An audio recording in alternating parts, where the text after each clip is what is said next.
담임 목사님께서 찬빛교회 주일 오전 예배와 공동의회를 인도하시러 가신 관계로 제가 오늘 주일 1, 2부 예배 인도와 설교를 맡게 되었습니다. 사랑하는 예음가족 여러분, 한 주간 평안하셨습니까? 우리 각자의 자리에서 전심으로 예배할 때 삼위 하나님의 은혜가 지금 이곳에서 예배하는 이들과 그리고 가정에서 영상을 통해 예배하는 모든 이들에게 그 은혜가 넘칠 수 있기를 간절히 소망합니다. 이 시간 우리 모두 자리에서 일어나겠습니다.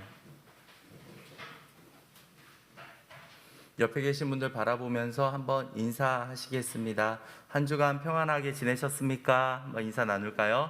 한 주간 평안하게 지내셨습니까? 네.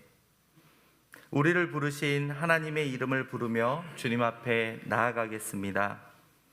하나님이여, 내 마음을 정하여 싸우니 내가 노래하며 나의 마음을 다하여 찬양하리로다. 하나님 우리 아버지와 주 예수 그리스도로부터 은혜와 평강이 있기를 원하노라. 아멘. 다 함께 영광 찬송 드리겠습니다. 주의 인자는 끝이 없고 찬양하겠습니다.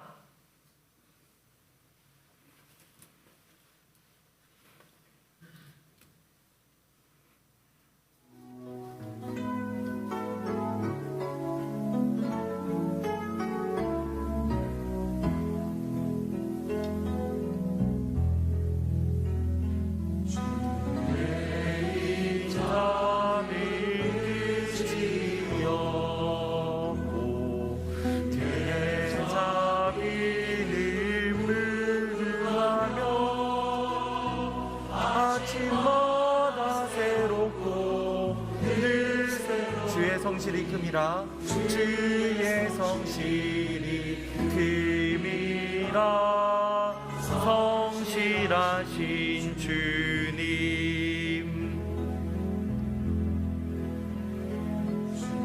주의 인자는 끝이 없고 그의 자비는 무궁하며 아침마다 새롭고 늘 새로우니 주의 성실이 큼이라 성실하신 주님 주의 인자는 끝이 없고 그의 자비는 무궁하며 아침마다 새롭고 늘 새로우니 주의 성실이 큼이라 성실하신 주 아침마다 새롭고 늘 새로우니 주의 성실이 큼이라 성실하신 주님.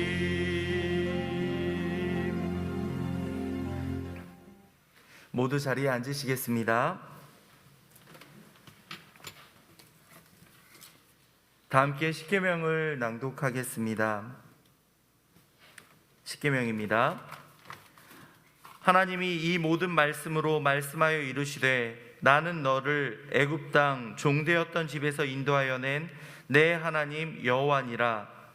제1은 너는 나 외에는 다른 신들을 내게 두지 말라. 제2는 너를 위하여 새긴 우상을 만들지 말고 또 위로 하늘에 있는 것이나 아래로 땅에 있는 것이나 땅 아래 물속에 있는 것에 어떤 형상도 만들지 말며 그것들에게 절하지 말며 그것들을 섬기지 말라. 나 내 하나님 여호와는 질투하는 하나님인즉 나를 미워하는 자의 죄를 갚되 아버지로부터 아들에게로 3, 4대까지 이르게 하거니와 나를 사랑하고 내 계명을 지키는 자에게는 1000대까지 은혜를 베푸느니라. 제3은 너는 내 하나님 여호와의 이름을 망령되게 부르지 말라. 여호와는 그의 이름을 망령되게 부르는 자를 죄 없다 하지 아니하리라. 제4는 안식일을 기억하여 거룩하게 지키라. 엿새 동안은 힘써 내 모든 일을 행할 것이나 일곱째 날은 내 하나님 여호와의 안식일인즉 너나 내 아들이나 내 딸이나 내 남종이나 내 여종이나 내 가축이나 내 문 안에 머무는 객이라도 아무 일도 하지 말라. 이는 엿새 동안에 나 여호와가 하늘과 땅과 바다와 그 가운데 모든 것을 만들고 일곱째 날에 쉬었음이라. 그러므로 나 여호와가 안식일을 복되게 하여 그날을 거룩하게 하였느니라. 제5는 내 부모를 공경하라. 그리하면 내 하나님 여호와가 내게 준 땅에서 내 생명이 길리라. 제6은 살인하지 말라. 제7은 간음하지 말라. 제8은 도둑질하지 말라. 제9는 내 이웃에 대하여 거짓 증거하지 말라. 제10은 내 이웃의 집을 탐내지 말라. 내 이웃의 아내나 그의 남종이나 그의 여종이나 그의 소나 그의 나귀나 무릇 내 이웃의 소유를 탐내지 말라. 예수께서 이르시되 내 마음을 다하고 목숨을 다하고 뜻을 다하여 주 너희 하나님을 사랑하라 하셨으니 이것이 크고 첫째 되는 계명이요 둘째도 그와 같으니 내 이웃을 내 자신과 같이 사랑하라 하셨으니 이 두 계명이 온 율법과 선지자의 강령이니라. 아멘. 오늘 하나님의 말씀을 듣기 이전에 우리의 한 주간의 삶을 되돌아볼 수 있기를 소망합니다. 지난 한 주간 동안 우리가 하나님의 자녀로서 어긋나 있고 그릇되었던 모습들이 있습니까? 부끄러워서 도저히 교회를 향한 발걸음이 떨어지지 않지는 않았습니까? 혹시라도 그랬다면 우리가 주님 앞에 나아가는 것이 무언가 떳떳하고 준비되어서가 아니라 하나님의 은혜로 나아간다는 사실을 기억하며 간절히 회개하며 나아가는 이들에게 하나님께서 은총을 베풀어 주신다는 사실을 기억하며 이 시간 담대히 주님 앞에 기도하며 나아가겠습니다. 기도하겠습니다. 사랑해 주님 감사합니다. 주님 연약했던 모습들을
이날은 우리 주의 성일이니 근심하지 말라. 여호와로 인하여 기뻐하는 것이 너희의 힘이니라. 다 함께 사도신경으로 우리의 신앙을 고백하겠습니다. 나는 전능하신 아버지 하나님 천지의 창조주를 믿습니다. 나는 그의 유일하신 아들 우리 주 예수 그리스도를 믿습니다. 그는 성령으로 잉태되어 동정녀 마리아에게서 나시고 본디오 빌라도에게 고난을 받아 십자가에 못 박혀 죽으시고 장사된 지 사흘 만에 죽은 자 가운데서 다시 살아나셨으며 하늘에 오르시어 전능하신 아버지 하나님 우편에 앉아 계시다가 거기로부터 살아있는 자와 죽은 자를 심판하러 오십니다. 나는 성령을 믿으며 거룩한 공교회와 성도의 교제와 죄를 용서받는 것과 몸의 부활과 영생을 믿습니다. 아멘. 다 함께 감사 찬송 드리겠습니다. 찬송가 12장입니다. 다 함께 주를 경배하세 12장입니다.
사랑과 은혜가 풍성하신 하나님 아버지, 저희들 구원해 주시고 자녀 삼아 주시어 주님의 자리에 나와 찬양과 경배를 드릴 수 있도록 인도하시니 감사드립니다.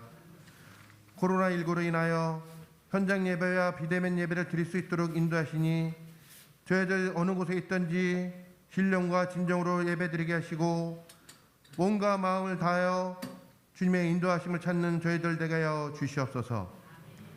그동안 예배를 소홀히 하여 저희들의 믿음이 나타나지지는 않았는지 다시 한번 점검하게 하시고 첫사랑을 회복하여 믿음의 열정으로 주님 안에 충성 봉사의 삶을 살게 하여 주시옵소서. 아멘.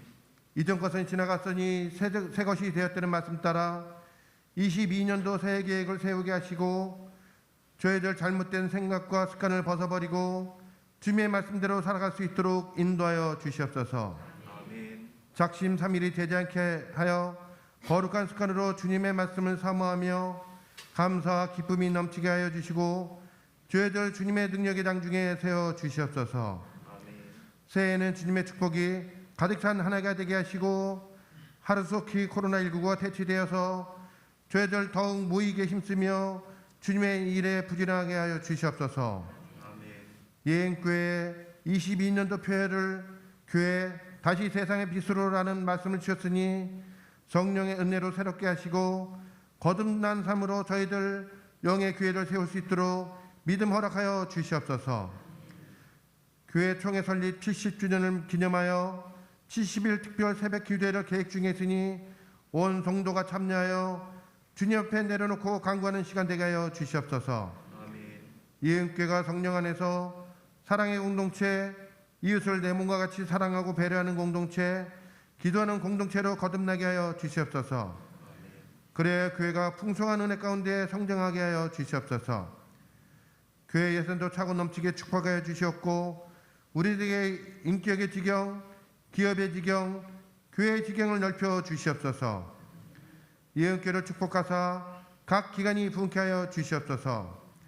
자녀들 그동안 비대면 예배로 여러 가지 어려움이 있으나 믿음 실족치지 않게 하시고 주님께서 친히 주장하여 믿음 성장해 갈 수 있도록 인도하여 주시옵소서. 세워주신 담임 목사님 영육간의 강건을 더하여 주시고 기도하시는 모든 기도 제목 응답하시고 말씀의 능력, 기도의 능력을 더하여 주시옵소서. 참빛교회 공동의회를 위하여 출차 중에 계시니 모든 문제가 주님 안에 원만히 해결될 수 있도록 인도하여 주시옵소서. 말씀을 전해주실 최성훈 목사님 말씀의 은혜를 더하여 주시고 저희들을 푸른 초장과 실만한 물가로 인도하는데 부족함이 없도록 성령께서 함께하여 주시옵소서.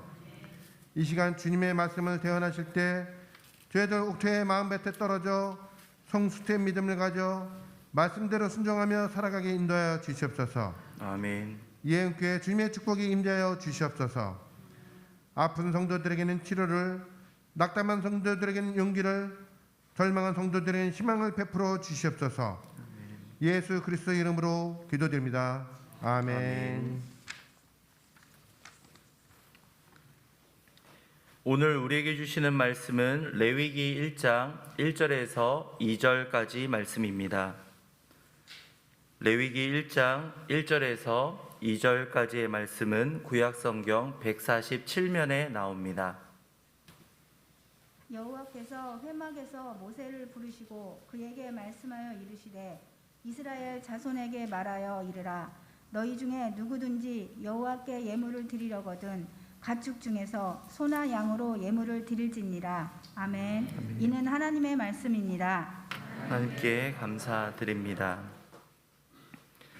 함께 찬양드리겠습니다. 찬송가 586장입니다. 어느 민족 누구게나 586장입니다.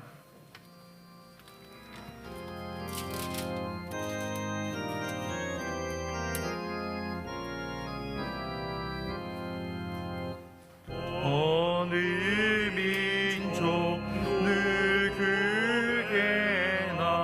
결단할 때 있나니 참과 거짓 싸울 때에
순교사의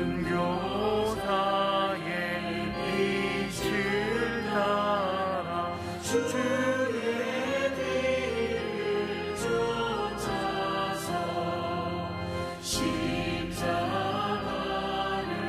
등에 지고 암만 향해 가리라.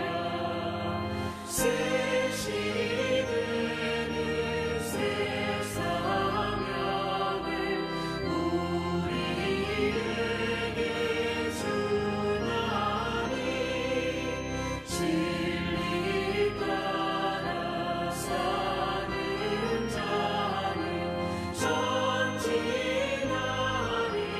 언제나. 악이 비록 성하여도 진리 더욱 강하다. 진리 따라 살아갈 때 어려움도 당하리. 우리 가는 그 앞길에 어두운 장막 덮쳐도 하나님이 함께 계셔 항상 지켜주시리.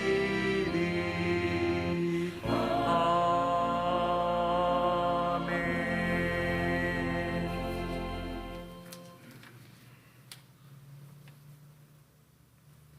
하나님의 은혜와 평강이 오늘 이 시간 예배 가운데 함께하는 모든 예음 가족들 가운데 충만히 임할 수 있기를 간절히 소망합니다.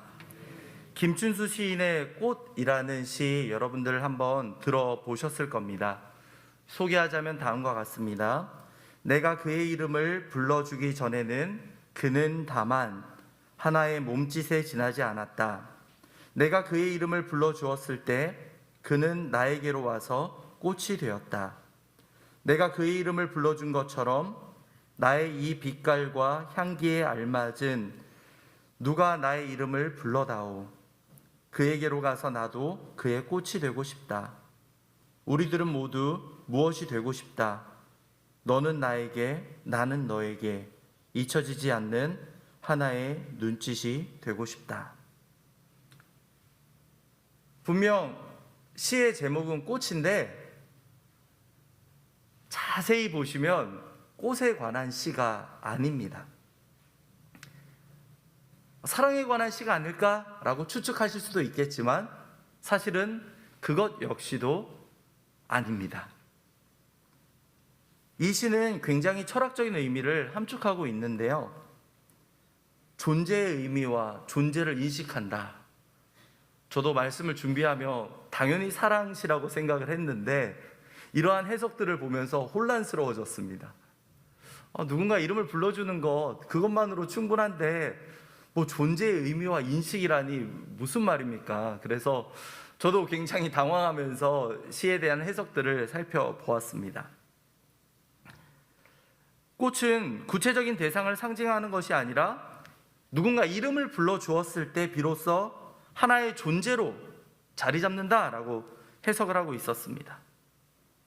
누군가 불러줄 때 불러준다라는 것에 포인트가 있습니다. 사람과 사물 모두 우리는 동일하게 이름을 가지고 있습니다. 이러한 단어는 아직 이름을 부여하기 전이겠죠. 여기서 이름을 부를 때 이제 자신과 그 대상의 관계가 특별해질 수 있습니다. 그 사람이 아니라 누구라고 관계가 형성되기 때문이겠죠. 3년을 보시면 나의 이 빛깔과 향기에 알맞은 이름을 불러달라라는 요청이 있습니다. 빛깔과 향기, 그 꽃만이 가지고 있는 빛깔과 향기, 여러분도 여러분만의 생김새와 또한 모습, 향기들을 가지고 있으실 겁니다. 그 사람의 특징을 말해 주는 것이고, 흔히 말해서 조금 더 깊은 관계가 되면 둘만이 나누는 애칭으로 이렇게 발전할 수도 있는 겁니다. 저희 가정에서 저와 아내가 부르는 애칭이 있을까요? 있을 것 같으십니까? 예, 감사합니다. 연애할 때부터 불렀던 애칭이 있었고 지금도 부르고 있지만 민망하기 때문에 소개해 드릴 수가 없습니다. 절대 말씀드릴 수가 없고, 그냥 작은 힌트를 드리자면 초성 힌트라고 하죠. 니은이라는 힌트가 있습니다. 추측해 보시기 바랍니다. 설마 너 이렇게는 안 하겠죠. 노노 이것도 아니겠죠. 뭔가 어떠한 애칭이 담겨 있습니다. 애칭이 있고요. 민망하네요.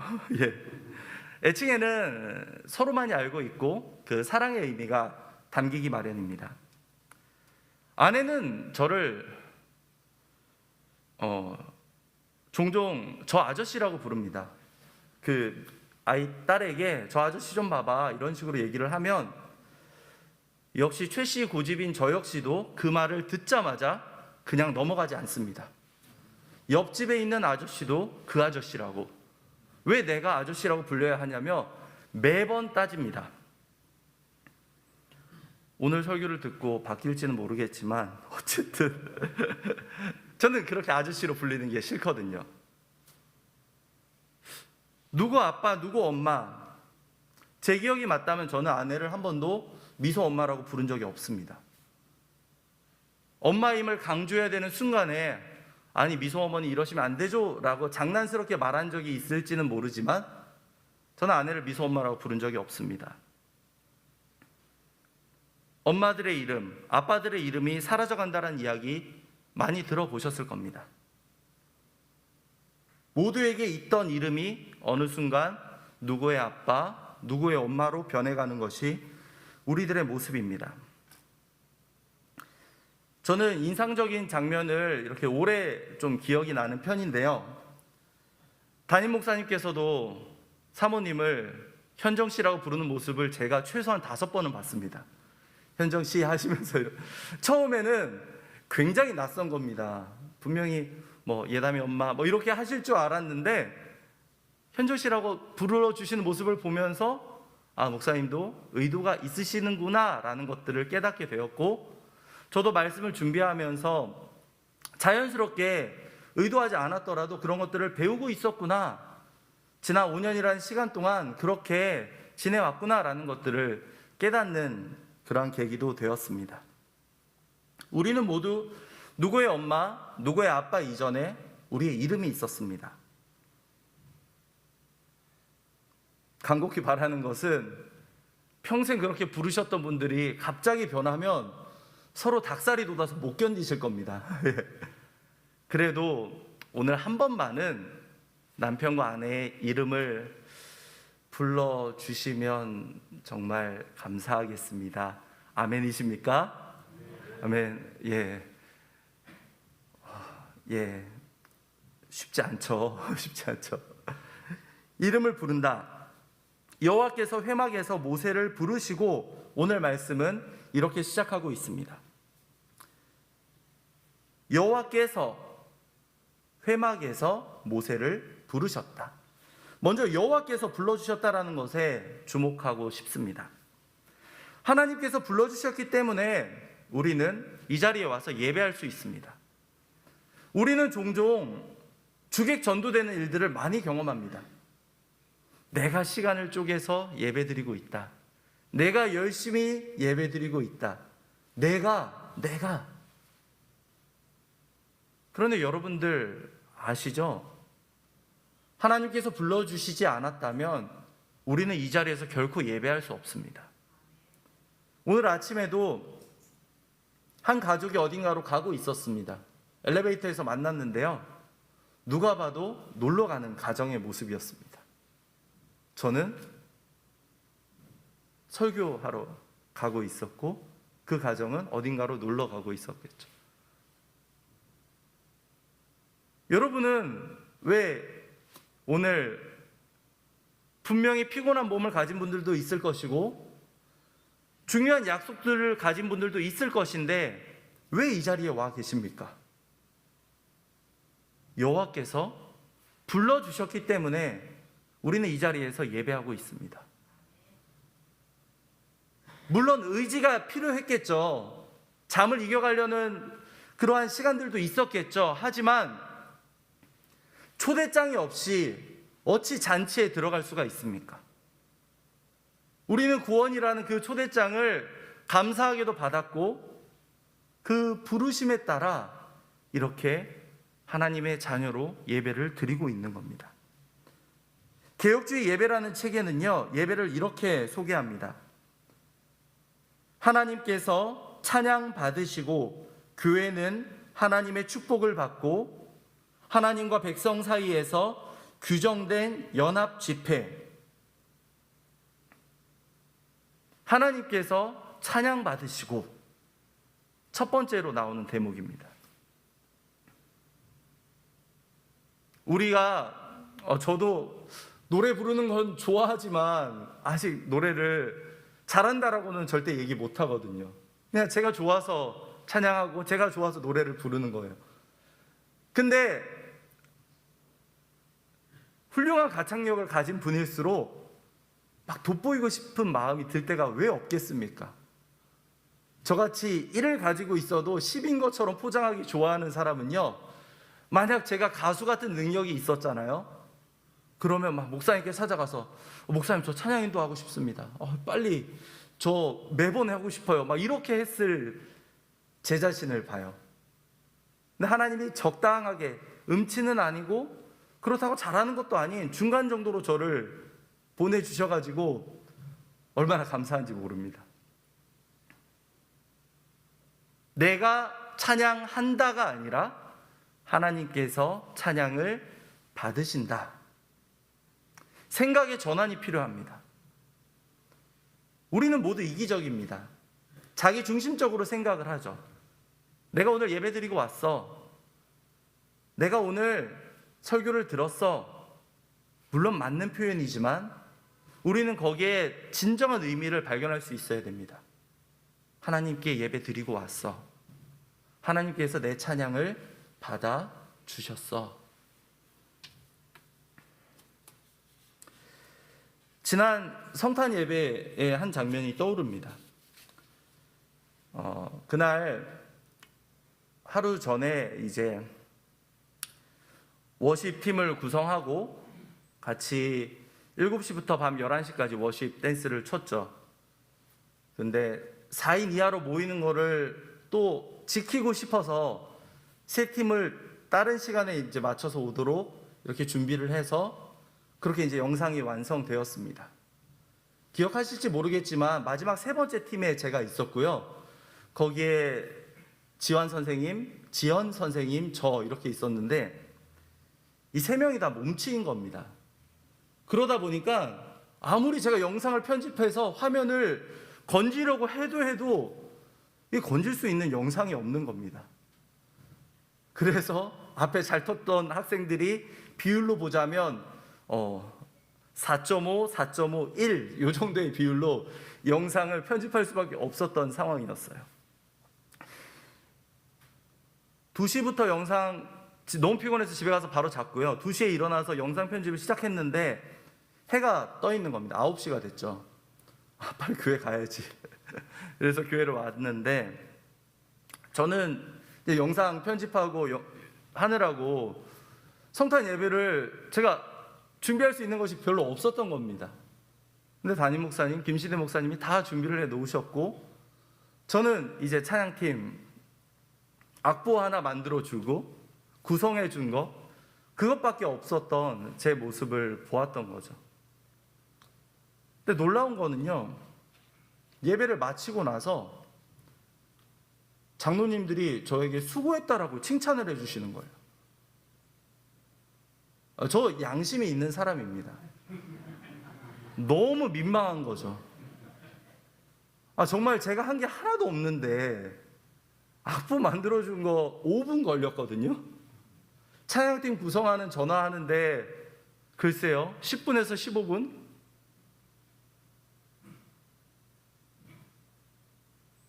예전에 청년 때를 되돌아보면 내가 무언가 돋보이고 내 재능이 딱 드러나는 예배, 그 순간이 감사했던 것 같아요. 그런데 시간이 지나다 보니 제가 오히려 한 게 없는 예배에 더 큰 은혜가 임한다는 사실을 깨닫기 시작했던 것 같습니다. 나름 무언가 열심히 한다고 발버둥 치고 있지만 내가 아무것도 하지 않아도 예배는 너무나도 은혜스럽게 진행되었고 마쳤습니다. 담임 목사님이 딱 하나 미션을 주셨어요. 마지막 찬양을 유현준 장로님께 이야기 드려서 유 장로님이 기도하실 준비할 수 있도록 해달라고.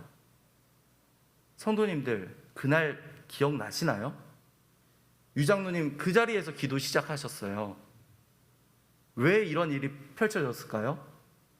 제가 피곤하다 보니 목사님이 한 가지 미션 주신 그 한 가지를 까먹은 겁니다. 제 마음이 얼마나 힘들어졌겠어요. 여러분에게 느꼈던 그 5초가 저한테는 1시간 같이 느껴지는 겁니다. 그때 인도자였던 한나 자매가 무선 마이크를 가지고 장로님께 드렸죠.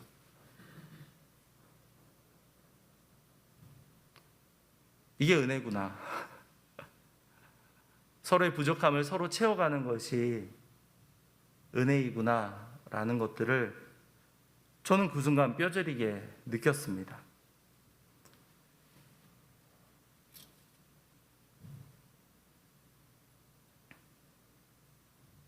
하나님이 우리를 불러주셨기 때문에 제가 목사가 될 수 있었고 성도가 될 수 있었습니다. 그 부르심이 얼마나 감사한지를 깨닫는다면 어떻게 자신의 재능이 내 것인 것으로 착각해서 자랑할 수 있겠습니까? 하나님의 불러주심이 얼마나 감사한지 저는 많이 깨닫고 있습니다. 우리 예은가족들에게도 동일한 깨달음이 함께할 수 있기를 간절히 소망합니다. 1장 1절 다시 보시면요, 여호와께서 회막에서 모세를 부르시고 라고 하고 있습니다. 회막이라는 장소가 나오고 있죠. 출애굽기 40장 2절을 보면요, 이렇게 기록되어 있습니다. 너는 첫째 달 초하루에 성막 곧 회막을 세우고. 성막과 회막이라는 장소가 같은 동의어라는 것을 알 수 있죠. 조금의 차이가 있다면 성막은 이제 거주하는 장소적인 의미가 담겨 있고요. 회막이라는 곳은 하나님과 우리가 만나는 장소로, 그러니까 그냥 일반적인 장소, 집의 의미가 있는가 하면 이제 그 만나서 모이는 좀 가정의 의미라고 할까요? 집과 가정의 차이처럼 이러한 느낌이라고 보시면 되겠습니다. 성막은 여호와께서 거하신다라는 것에 포커스가 맞춰져 있다면 회막은 하나님께서 우리를 만나 주신다라는 것에 중심이 있습니다. 회막이란 이 장소에서 하나님께서는 자기 백성을 만나 주십니다. 오늘 이 교회가 하나님이 계신 성막이자 하나님께서 우리를 만나 주시는 회막의 역할을 하고 있습니다.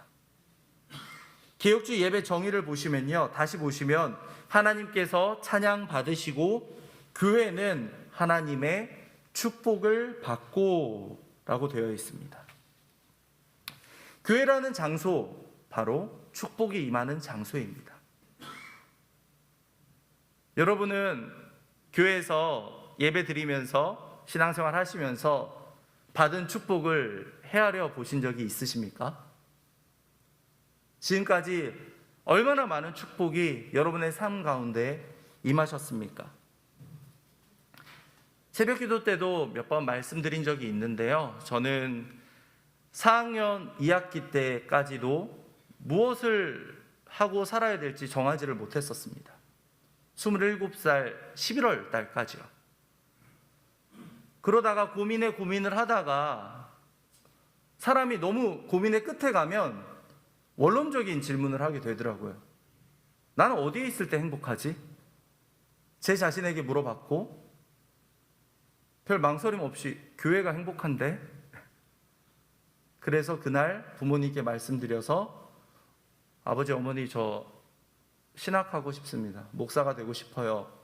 라고 말씀을 드렸고 부모님께서는 사실 어릴 때 서원 기도를 했었는데 너가 고생할까 봐 차마 먼저 얘기하지 못했고 또 잊고 있었다라고 말씀을 해 주셨어요. 감사하더라고요. 그 전에 뭐 손해사정사가 되고 싶어요. 청소년 상담사가 되고 싶어요 할 때는 진짜 눈빛조차 한번 안 주셨거든요.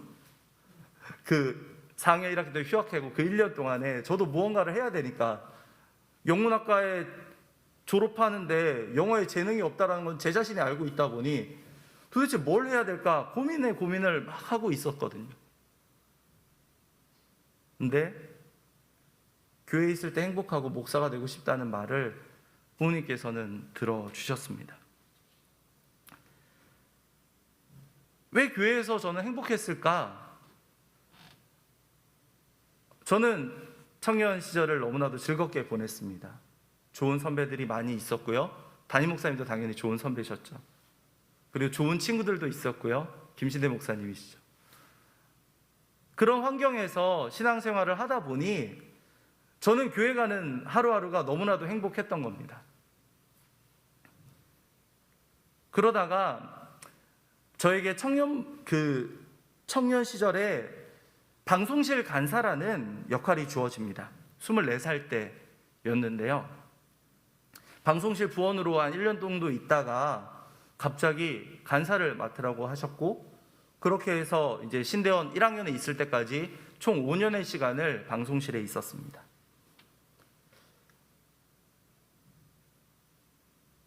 직업병이라고 보통 얘기하잖아요. 제가 새로운 교회를 가고 했었을 때 어디 그리고 누구에게 가장 먼저 눈길이 갈까요? 당연히 방송실 장비와 방송실 부원들이었습니다. 왜냐면요 방송실이 참 오묘한 곳이거든요.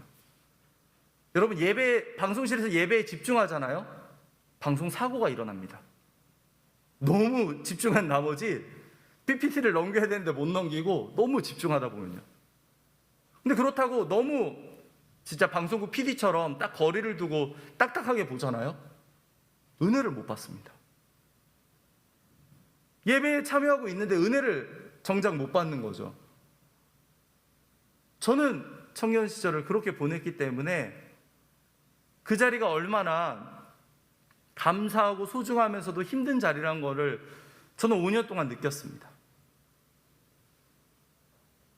운 적도 있어요.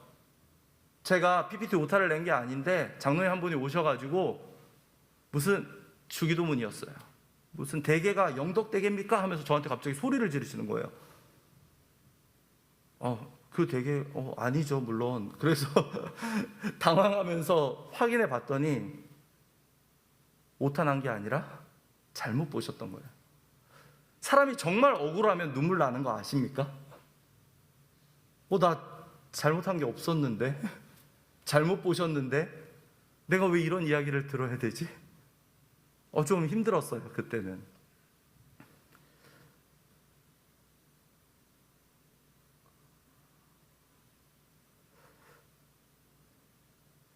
방송실을 흔히 너무 잘해야 티가 나지 않는다라는 이야기를 합니다.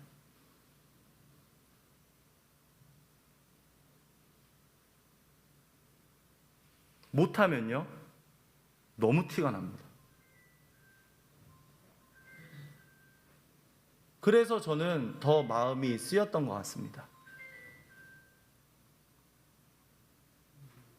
지금까지 방송실을 섬겨주고 있는 단열 형제, 그리고 그동안 섬겼던 윤지 자매, 그리고 오늘 갑작스럽게 요청했는데 와준 한나 자매, 참 귀한 청년들입니다.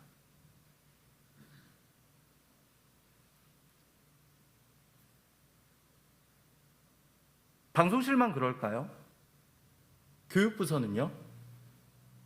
부장 집사님을 몇 년째 하고 계신 분들이 있으세요.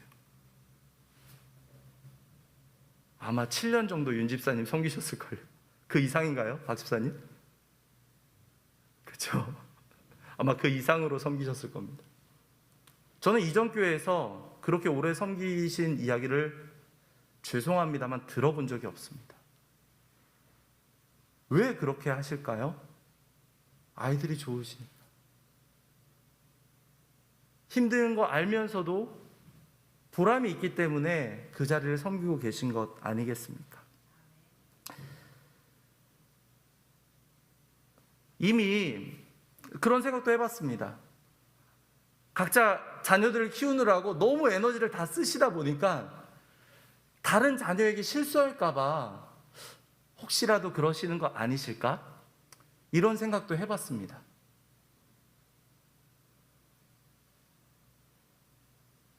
저는 간곡히 부탁드립니다. 혹시라도 여건이 되신다면 탁 드러나는 자리뿐만 아니라요. 물론 그렇게 섬겨주신 것도 정말 교회에 필요하고 감사합니다. 하지만 때로는 정말 이름도 없이 빛도 없이 섬기는 그 자리들, 주차 봉사는요, 안내는요, 잘 티가 나지 않습니다. 하지만 없으면 금방 드러납니다. 그런 자리를 여러분들 함께 섬겨주시는 것은 어떻겠습니까? 정말 시간이 없고 정말 여력이 없으신 분들이 있다면 기도로 응원해 주시면 됩니다. 중보해 주시고 지나가는 말 한마디라도 오늘 정말 수고 많았어. 그 자리에서 봉사하시는 분들은 그 말 한마디에 한 주를 또 버틸 수가 있습니다. 정말 은혜 받았어요. 저는 그것이 교회라 생각합니다. 하나님의 축복은 특정한 소수의 사람에게만 주어지는 것이 아닙니다. 여러분이 오늘 가면서 나 은혜 받았어, 축복 받았어 라고 말하기 이전에 혹시라도 주변을 돌아보면서 누군가 마음이 힘든 사람은 없었는가? 누군가 정말 가정의 어려움과 아픔으로 인해서 어려운 마음으로 돌아가고 있는 사람은 없는가? 나 자신, 나에게 집중하기보다 우리는 주변을 살펴보며 함께 축복받도록 노력해야만 합니다. 오늘 좋았어, 오늘 은혜 받았어, 신나서 돌아갈 때 만약에라도 누군가는 힘들어하고 있는 모습을 놓쳐버린다면 그것은 하나님께서 원하시는 모습이 아니지 않겠습니까? 정말 조심스럽게 말씀드립니다만 오늘 말씀을 들으며 누군가 사람이 떠오르셨다면 굉장히 위험합니다. 말씀은 자기에게 먼저 적용해야만 합니다.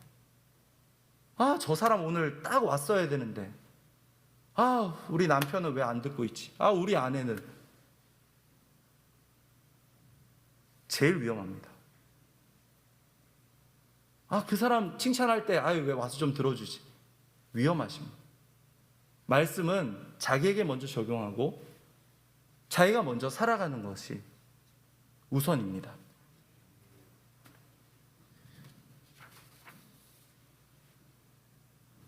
저는 오늘 예배를 마치고 돌아가실 때에 다른 누군가에게 은혜 받으셨어요? 제가 지난번에는 스쳐 지나가듯 보였는데 그 자리에서 섬겨주시는 모습이 너무나도 아름다웠어요. 저는 그렇게 진심 어린 한마디씩을 꼭 해주시면 좋겠습니다. 여러분만 보여주신 하나님의 그 순간들과 장면들이 분명히 있으실 겁니다. 와, 저분 저렇게까지 해주셨네. 저렇게까지 섬겨주셔서 내가 지금 편안하게 예배를 드리고 있네. 회막, 교회는 그런 장소입니다. 이러한 은혜가 우리 예음 가족들 가운데 함께 할 수 있기를 간절히 소망합니다. 마지막으로 누구를 부르셨나? 네, 여호와께서 회막에서 모세를 부르셨습니다. 예배에 대한 정의를 마지막으로 보면요, 하나님께서 찬양 받으시고 교회는 하나님의 축복을 받고 하나님과 백성 사이에서 규정된 연합 집회이다라고 예배를 정의하고 있습니다. 하나님과 백성 사이 관계를 말해주고 있습니다. 모세를 불러주셨다. 물론 레위기를 쭉 묵상하시다 보면 모세보다는 형 아론이 제사장으로서 더 중요하다라는 것을 금방 눈치채실 겁니다. 그런데 하나님께서는 그 모세를 제사장으로 세운 것이 아니라 그냥 한 명의 예배자로 불러주셨습니다. 여러분 생각 같으면 당연히 모세가 제사장 하면 더 잘했을 것 같잖아요. 아니요. 하나님께서는 모세를 그냥 그 민족의 지도자이자 가나안 땅에서 들어가지 못하는 마지막 순간에 그 사명을 거기까지만 딱 허락하셨어요.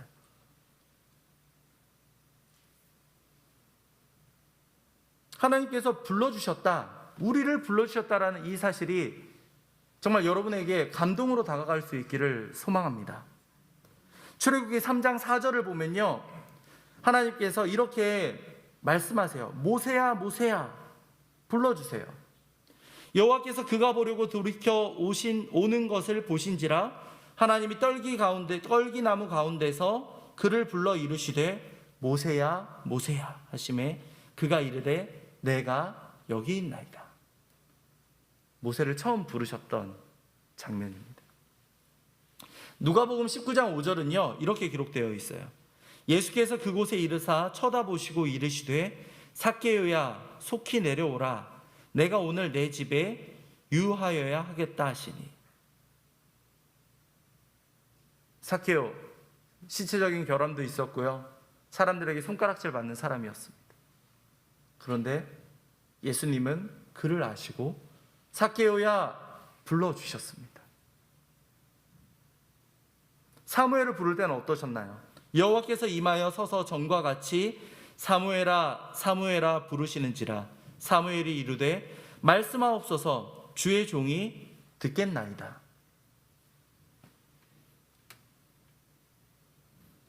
하나님이 우리를 불러주셨기 때문에 우리는 이곳에서 예배할 수 있습니다.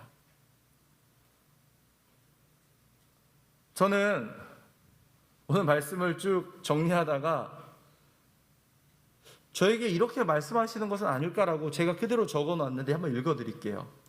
성호야 너부터 잘해라. 너 어떻게 뒷감당하려고 그렇게 설교하니? 그대로 적은 내용 읽고 있습니다. 아 하나님 저부터 정신 차리고 열심히 해볼게요. 이렇게 적어놨어요. 설교자는 그런 자리인 것 같아요. 제가 먼저 예배자가 되어야 되고 제가 먼저 은혜를 받아야 되는데 종종 저는 1도 움직이지 않으면서 청중들에게 100이 움직일 거를 바랄 때가 있습니다. 욕심이죠. 그래서는 안 되는 거죠.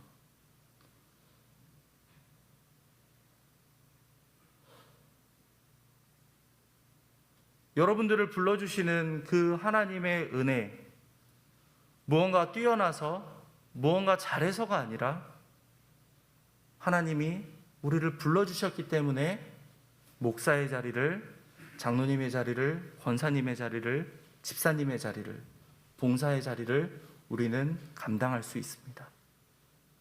은혜라는 단어가 사라지는 순간 우리는 사람의 칭찬에 목이 마르기 시작합니다. 인정받고 싶은 마음이 커져가기 시작합니다. 내가 이렇게 열심히 하는데, 내가 이렇게 수고하는데 왜 내 섬김을 못 알아주지? 방향이 이미 잘못되었던 거 아니겠습니까? 하나님이 불러주셔서 건강을 주셔서 열정을 주셔서 그 자리를 섬길 수 있다는 그 사실만으로도 우리는 감사해야 되는데 때로는 내 이름이 들어가고 내 열정이 들어갈 때 우리의 마음은 흔들릴 수 있습니다. 이제 말씀을 맺고자 합니다. 오늘 본문 2절 한번 보실까요? 2절입니다. 함께 읽겠습니다. 이스라엘 자손에게 말하여 이르라 너희 중에 누구든지 여호와께 예물을 드리려거든 가축 중에서 소나 양으로 예물을 드릴지니라. 아멘. 누구든지라는 그 표현 보셨습니까? 구원에는 신분이나 자격이나 출신이나 그 모든 것이 소용이 없습니다. 그 누구라도 여러분이 과거에 어떠한 삶을 살았고 지금 조금 넘어져 있더라도 하나님은 그것을 관심 갖지 않으십니다. 지금 이 순간부터 앞으로 이번 한 주간을 어떻게 시작하느냐, 하나님은 그것을 주목하십니다. 우리는 우리 스스로를 과거에 묶어둘 때가 있습니다. 내가 이 정도밖에 안 됐는데, 내가 이러한 실수도 했는데 나 같은 사람을 하나님이 용서해 주실까? 하나님은 이미 용서해 주시고 이미 여러분을 향한 놀라운 미래의 계획을 가지고 계신데 우리 스스로가 의의 기준으로 자기 자신을 정죄할 때가 얼마나 많은지 모릅니다. 그런 부담감으로부터 여러분 자유하시기 바랍니다. 무엇을 갖추어서, 무엇이 뛰어나서가 아니라 우리 모두는 은혜로 말미암아 이 자리에 와 있습니다. 아멘이십니까?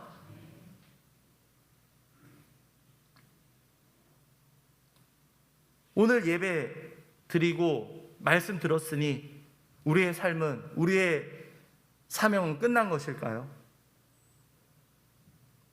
여러분의 일상의 삶이 오늘 예배와 같기를 간절히 소망합니다. 교회를 향해서 헌신하고 섬기셨던 모습 그대로 가정에서 아내에게, 남편에게, 자녀들에게 똑같이 하시면 가정에서부터 역사가 일어납니다.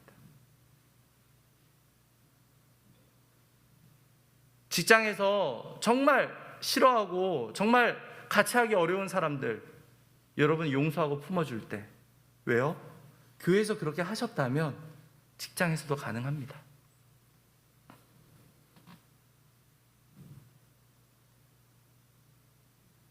저는 이 교회에서 섬기며 웃으시며 예배하는 그 모습들을 월요일부터 토요일까지 꼭 살아가시기를 간절히 소망합니다. 하나님을 사랑하시죠? 우리 10계명 다 고백했었죠. 하나님을 사랑하고 내 이웃을 내 자신과 같이 사랑하라 하셨으니 이 두 계명이 온 율법과 선지자의 강령입니다. 첫째 되는 계명, 하나님의 사랑입니다. 둘째도 그와 같으니 내 이웃을 내 자신과 같이 사랑하라. 하나님을 사랑하시는 만큼 이웃을 사랑해 주시면 됩니다. 어디에서나 지금의 예배자의 모습을 이어갈 수 있는 우리 예음 가족들이 될 수 있기를 간절히 소망합니다. 이 시간 254장 찬양하며 준비한 예물 드리겠습니다. 찬송가 254장입니다.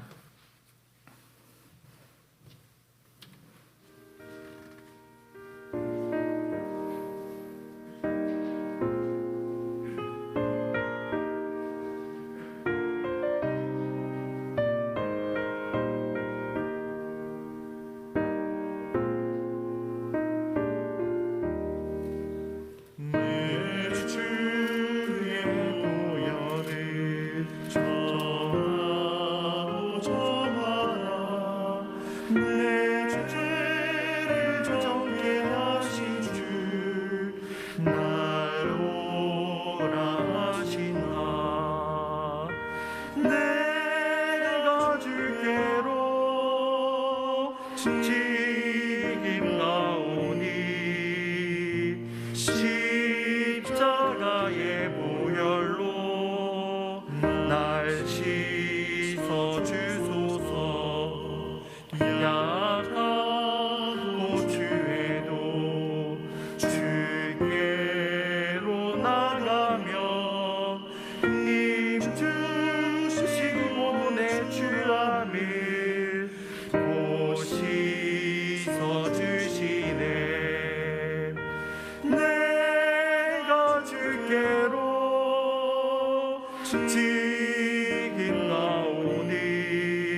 지금 가오니 십자가의 보혈로 날 씻어주소서.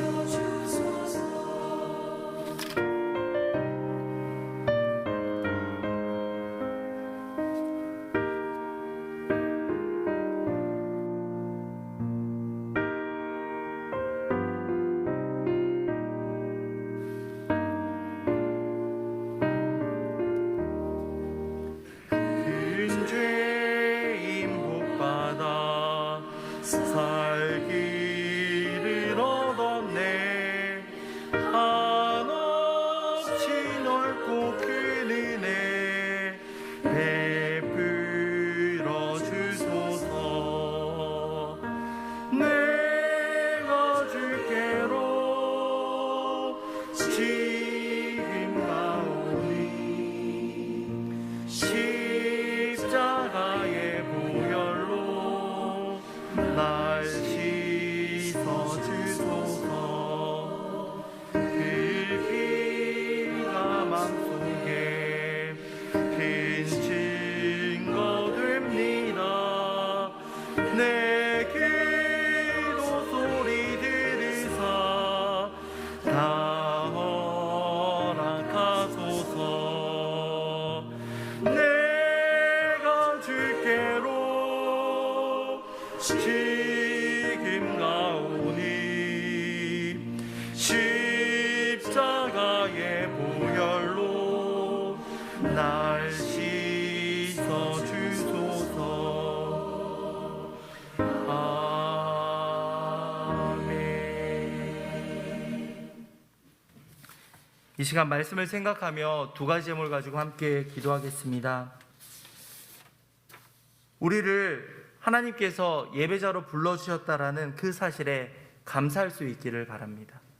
오늘 이 시간 이렇게 예배드릴 수 있는 환경과 시간과 여건과 마음을 허락해 주신 하나님께 진심으로 감사드리는 기도를 드리기 바랍니다. 두 번째로는 우리 예음 가족들의 일상의 삶이 주님께 드리는 예배가 되기를 간절히 소망합니다. 지금 교회에서 보여주시는 모습 그대로만 하시면 됩니다. 그 이상이 아닙니다. 그대로만. 그렇다면 가족과 주변 사람들과 여러분을 만나는 이들에게 조금씩 궁금증이 생겨날 겁니다.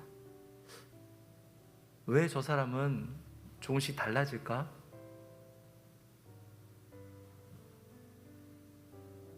아, 정말 교회 다니는 사람은 다르구나. 저분을 보니. 저는 이러한 변화의 물결들이 여러분의 삶 가운데 임할 수 있기를 간절히 소망합니다. 예배자로 불러주심에 감사할 수 있도록, 여러분의 일상이 예배가 될 수 있도록 함께 공동 기도 합심하여 기도하겠습니다. 사랑해 주님 감사합니다. 우리를 예배자로 불러주시며 주님의 자녀 삼아주신 은혜를 진심으로 감사드립니다. 너무나도 보잘것없고 너무나도 허물 많은 저를 자녀 삼아주신 그 은혜를 어찌 갚을 수 있겠습니까? 주님, 우리를 예배자로 불러주시며 우리가 주님 안에서 사랑으로 살아갈 수 있게 하시고 하나님을 사랑하는 만큼 우리 주변을 돌아볼 수 있는 마음을 허락해 주신 은혜 감사드립니다. 여러 가지 여건과 상황으로 인하여서 주님 앞에 온전히 나아가지 못하는 이들이 있다면 간절히 주님 앞에 기도하며 나아갈 때 주님 그 상황과 환경들을 변화시켜 주시되 우리가 먼저 변화됨을 경험할 수 있도록, 우리가 먼저 은혜를 경험할 수 있도록 아버지여 도와주시옵소서. 우리의 삶이 주일에서의 모습 그대로 살아가기를 원합니다. 저부터 변화되기를 원합니다. 저부터 성숙해지기를 원합니다. 아버지여 주님, 말을 뱉은 것을 책임지며 나아갈 수 있기를 소원하오니 아버지여 도와주시며 우리 예음 가족들이 함께 은혜를 경험하며 함께 주님의 사랑을 누리며 그 사랑을 주변 이들에게 방황하며 힘들어하는 이들에게 전할 수 있도록 아버지여 도와주시옵소서. 아버지여 주님 인도해 주시옵소서. 주님. 사랑과 자비가 풍성하신 하나님 아버지, 우리를 예음교회로 불러주시고 함께 예배할 수 있는 여건을 허락해 주신 은혜 진심으로 감사드립니다. 주님, 주변에 많은 교회가 어려움들을 겪고 있습니다. 하지만 주님, 우리 예음교회를 지켜주시고 평안하게 인도해 주신 은혜가 얼마나 큰지 모릅니다. 너무나도 익숙해서 그 감사함을 잊고 살았다면 주님, 평안한 교회에서 평안하게 신앙생활하는 것에 감사함을 깨달을 수 있는 은혜가 함께하도록 도와주시옵소서. 서로 섬기며 서로 사랑하며 주님이 원하시는 우리 예은교회의 모습으로 날마다 성숙해져 갈 수 있도록 도와주시옵소서. 지금의 모습, 주일의 모습이 그대로 주변 사람들에게도, 가정에도, 직장에도, 교제하는 이들에게도 전달되기를 간절히 소망합니다. 주님 도와주시고 역사하여 주시옵소서. 준비한 예물을 드립니다. 이 예물이 쓰이는 곳곳마다 하나님의 사랑이 전파될 수 있도록 도와주시옵소서. 감사드리며 이 모든 말씀 주 예수 그리스도의 이름으로 기도하였습니다. 아멘.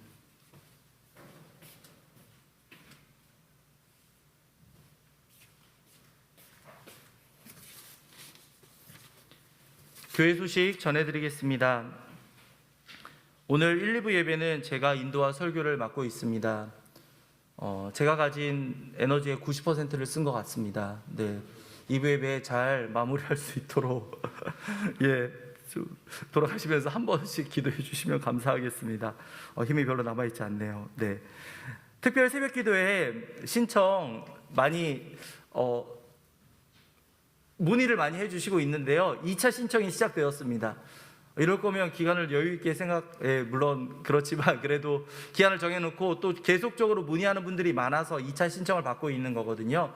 그러니까 또 김신혜 목사님 혹은 또 목사님이 지금 상황 때문에 힘드시다면 또 제가 같이 챙겨갈 테니까 기억해 주셨다가 그 2월 7일 이전까지 꼭 여러분들 신청해 주시고 또 입금해 주실 때에 예음교회 특세 여러분 이름이죠. 여러분의 성함, 특세 이렇게 항목을 남겨주시면 되겠습니다. 이렇게 기억하여 두셨다가 신청해 주시면 감사하겠습니다. 교우 소식 전합니다. 김신혜 목사님 지난주 토요일에 횡단보도를 건너가시다가 이제 차량이 와서 이제 119에 실려 가셨고, 그래서 이제 팔과 허리가 지금 많이 아프다고 하시고요. 여러 가지 MRI를 안 찍어주는 상황으로 인해서 좀 힘들고 다시 이전에 치료받던 병원으로 올지 고민하고 있으십니다. 여러분 김신대 목사님 위해서 기도해 주시고, 현재는 강남 베드로병원에 있습니다. 잘 치료받고 또 디스크나 이런 부분들 잘 회복하실 수 있도록 목사님 위해서 기도해 주시기 바랍니다. 어제 고 김선식 권사님 하나님의 부르심을 받았습니다. 내일까지 장례 절차가 이어지고요. 오늘 2시에 입관이 있고 3시 반에 이제 그 입관 예배를 드리는 것으로 알고 있어서 아마 3시 15분, 3시에서 3시 15분 사이에 교회에서 대성병원으로 출발할 것 같습니다. 대성병원 장례식장 특 사무실이고요. 함께 그 권사님의 그 입관 예배 드리기 원하시는 분들은 개별적으로 이동해 주시거나 정 힘드시면 또 가시는 분에게 또 물어보셔가지고 가시면 좋겠습니다. 대성병원이 다행히 이렇게 출입 이런 것들이 굉장히 엄하게 하는 병원은 아닌 거 다들 아실 겁니다. 그래서 함께 하실 수 있는 분들은 함께 입관 예배를 드릴 수 있기 때문에 조금 불편하시다면 다른 시간에라도 이렇게 가셔서 아픔을 당한 가정에 위로를 해주시면 감사하겠습니다. 박호수 집사님은 지금 개인 상황상 지금 함께 하시지 못한다는 점 그렇게 들었고 이해해 주시면 되겠습니다. 담임 목사님은 오늘 찬빛교회의 주일 오전 예배와 공동의회를 인도하기 위해서 출타하셨습니다. 담임 목사님이 안 계시기 때문에 임시 노회장으로 배정을 받으셨고 임시 당회장으로 배정을 받으셨고, 그래서 이제 그 일을 노회 안에서 감당하고 계시는 거니 여러분들 이해와 기도를 부탁드리겠습니다. 수도권 신년 교사 세미나 내일부터 이어집니다. 2월 12일까지 있고요. 위드 코로나 시대 주일학교 예배와 교회 교육 대상은 유치부, 초등부, SFC까지인데 저희는 이미 어제 이제 수련회를 마쳤거든요. 그래서 특별히 더 선생님께 요청할 것이 없어서 유치부와 초등부로 이렇게 했지만 관심 있는 분들은 참여해 주시고 또 사이트를 통해서도 여러분들 봐주시면 좋겠습니다. 경기 서부노회 임원회에 있습니다. 이번 주 금요일 오전 11시에 5층 1교육관에서 있다라는 것 기억해 주시면 되겠습니다. 공동체 성경 읽기와 온라인 헌금은 주보를 참고해 주시기 바랍니다.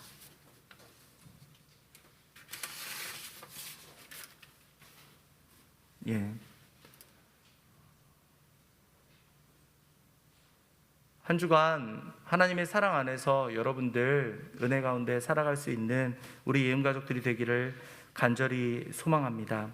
자리에서 일어나셔서 선한 능력으로 마침 찬양 부르면서 강복선언으로 예배를 마치겠습니다.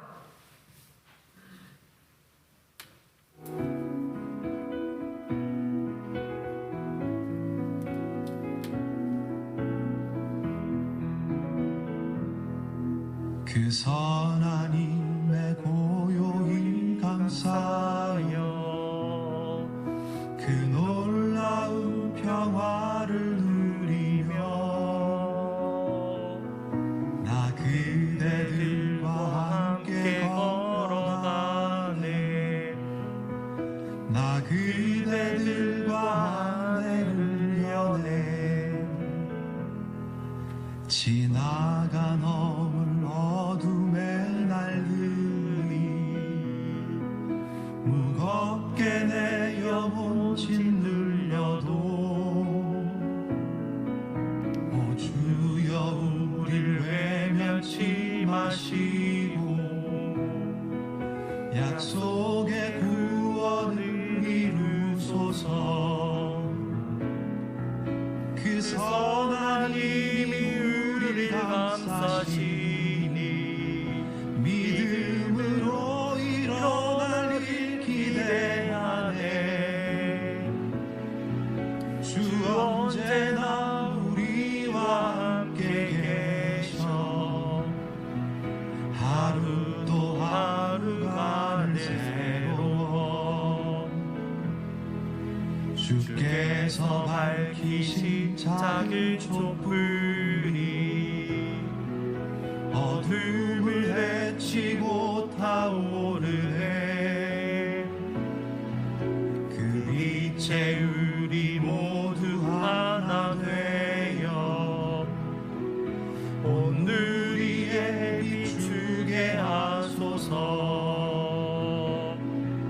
그 선한 힘이 우리를 감싸시니 믿음으로 일어날 일 기대하네. 주 언제나 우리와 함께 계셔. 하루도 하루가 새로워. 이 고요함이 깊이 번져갈 때 저 가슴 벅찬 노래 들리네. 다시 하나가 되게 이끄소서. 당신의 빛이 빛나는 이 밤. 그 선한 힘이 우리 감싸시니 믿음으로 일어날 일 기대하네.